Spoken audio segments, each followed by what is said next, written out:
Hey guys, and welcome to our Friday video. So today we're talking about section 2.3 in our textbook, which is thinking about describing the center of a distribution when it comes to a quantitative variable.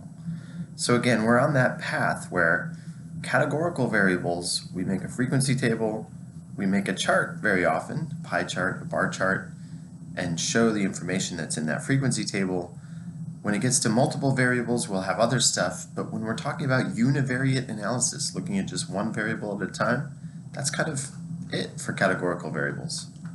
With quantitative variables, we start with that picture, the histogram, perhaps a stem and leaf plot, sometimes a box and whisker plot. We don't usually start with a box and whisker plot, but the histogram or the stem and leaf, and we look at the shape of it, right? And so now we're going to start to learn why it's so important to get a sense of what the distribution looks like shape-wise before we move to a numerical analysis of that quantitative variable. So we talked last class about how we use numbers to describe the location of a distribution. We can look at the smallest value and the largest value. That's called the range. We didn't talk about that one a lot, but it's pretty intuitive, right? If you have a smallest value in your data set is $20, the biggest one is $100, those min and max create a range that spans $80, right? The largest value minus the smallest value. It's basically saying how far along the number line we have to go to get from the smallest to the largest, and everything else by definition is going to be in between those, right? So we talked about that. We spent our time actually talking about percentiles and quartiles. So the idea there was, you can use a number to describe a location in a distribution. So you can pick a certain value, maybe in my data set that has dollar stuff with the smallest one 20, the largest one 100. Maybe I pick $40. So there would be a percentile associated with that value, and what it would tell you is what percent of the observations fall below that value within our distribution. So maybe that's 10%. Maybe 10% of the observations are in that $20 to $39 range. That's what it would mean if the $40 value is the 10th percentile. Now if it's the 50th percentile, that means that 50% of the observations are in that $20 to $39 range, right? So the percentile can help us think about where most of the values fall, and so that's when we specifically look at the 25th and the 75th percentiles, which we also call the first and third quartiles. And so 50% of your observations, the middle 50%, are going to be in between those two numbers.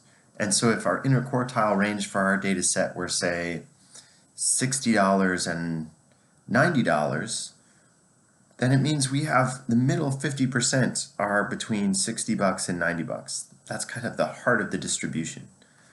25% would be between 90 and 100, and 25% would be below 60, so 20 to 59. So percentiles, quartiles, those are things that we use to help describe location of the data set. We're also starting to get at this idea of where the center of the distribution is. When we talked about that interquartile range, we made a box and whisker plot that also included the median, right? We talked about that as the 50th percentile or the second quartile, the value at which 50% of the observations in our data set are below that, and that means about 50% are above it, right? So the median is an important measure of the center of the distribution. It's kind of what is the, what's the middle? Now another really important measurement of the middle of a distribution is the mean, commonly called the average. Mathematically, we can do a little better. We call it the arithmetic mean, usually just mean for short. And that's the value that you get by adding up all of your values in the data set and then dividing it by the number of observations. Yeah. So my son is homeschooling and needed to get a piece of writing utensil and something to write on, so that's what I'm talking to off screen there. So the mean is the average, and you guys know that from going way back. The median is the value in our data set where 50% fall below it, half fall below it. So those things are often close to each other. If you're looking at a distribution, if it's a symmetric distribution, when we're thinking about our shape, then the mean and the median are going to be really close to each other. If it's a skewed distribution, we start to see differences in the mean and the median. And specifically, we see the tails kind of pulling the average in a way that doesn't move the median in the same extent. So we say the median is resistant to undue influence by tails and outliers. So when we talk about a measure of the center of a distribution for something like income, we very often use the median. Why? Because as we talked about, that's classic skewed distribution. You don't have a lot of people earning negative amounts. You have a lot of people earning, 20,000, 40,000, 60,000, even 80,000. But you also get some people making 200,000 and even $1 million, right? So you end up with this long right tail, and there are often outliers off to the right there. Those are going to play a big role in determining what our average income is. You throw, Bill Gates into the population of a state, and if you look at the average income in that state, he's going to affect that average just by adding him to the data set, right? Now, if what we're trying to describe is kind of the common experience of someone living in that state, it shouldn't matter whether you throw one person in or not. We're not changing life for everyone else in the state in a meaningful way, or at least not most of them. And that's where the median doesn't get pulled by the tails or the outliers in the same way that the mean does. So if we have a distribution like income that tends to be skewed to the right, the mean would be pulled that way. It would be pulled, and it would be higher than the median. That's kind of the classic result that you get with a skewed distribution is the mean is pulled by the tail, the median is not. So the median does a better job kind of describing where the peak is, where the actual center of that distribution is. We often prefer that, but it depends what we're talking about. If we're talking about how a change in some tax policy is going to influence things, we may care about the average if this tax is going to apply to everyone, including those Bill Gates outliers types, right? But if we're talking about something to describe kind of the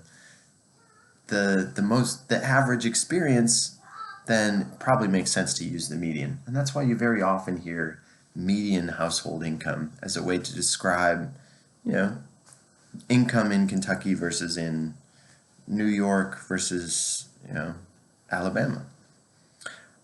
So there's the mean and the median.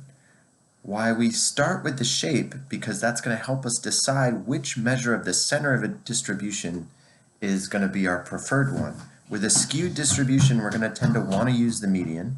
With a symmetric distribution, we'll actually prefer to use the mean, but it won't matter a whole lot because the mean and the median will be close to each other. We'll see soon why we prefer the mean when we can. So if it's symmetric, opt toward the mean as the measure of the center.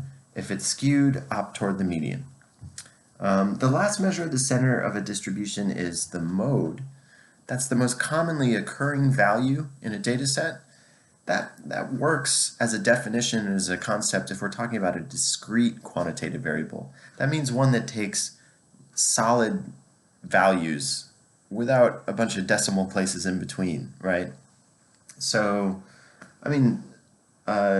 the number of books in your backpack right now. You have 0, you have 1, you have 2, you have 3, you have 4. You're counting stuff, and so you don't have 1.74 books, right?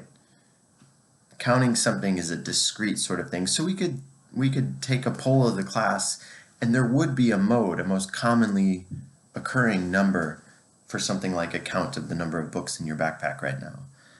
But if we're talking about heights, and we're measuring down to the 10,000th of an inch, then there's probably not going to be any repeats within the class, right? And so that sort of continuous variable, not a discrete variable, that's why, as I said earlier, we prefer to actually look at the picture of the distribution. And when you describe this shape, we talk about how many peaks we see, right?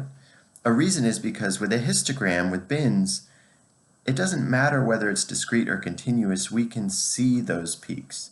It still works to describe it as unimodal or bimodal if we're looking at a histogram. If it's a discrete variable, we could actually look at our data set and see which value occurs most often, and that would be a mode. With a continuous variable, it doesn't make sense to do that. That's why we prefer to look at the shape of the histogram or the stem and leaf and describe the mode that way, because that works for any type of quantitative variable. But I'll try to do a homework that lets us see that it gives us the same answer. If we're talking about a discrete variable, we can look at the peaks or count the most common occurring ones, and it'll give us the same answer. All right, thank you guys. There's our highlights for section 2.3. I am going to be trying hard to get that homework together that's going to be due next Thursday. So I'll send an announcement out when that is ready. Thanks. Have a safe and warm and enjoyable weekend.